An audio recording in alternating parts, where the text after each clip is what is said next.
قیمت دا نشي منلی چې افغانستان د پاکستان دشمن دی. دوه غټ مثالونه لري. افغانستان د پاکستان دشمن نه ده او نه افغانستان پاکستان سره دشمنی پاللې ده. د دې د ثبوت په خپل د پاکستان وزیر وړاندې کوي. تاسو دته غوښ شئ.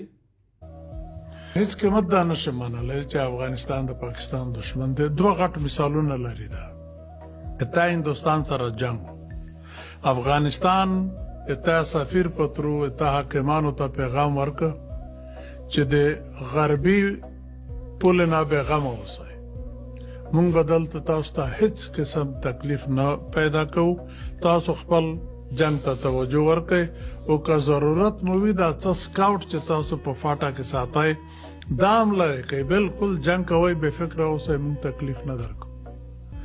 بیا دویم ور په 1971 بنگلادیش جنگ چو په هغه کې هم دغه رنګ هغوی ته په شا په چاقو ونه والی که نه وي دا دوې زبردستې موقعې وې، خاص کر 1971 په هغه وخت کې تا جنګ هم بایللی و، تا خلک هم قیدیان شوي وو، ته یې ښه په مزه ډبولی شوې، خو هغوی تا سره دا ونه کړه ځکه چې جنګ غواړي نه.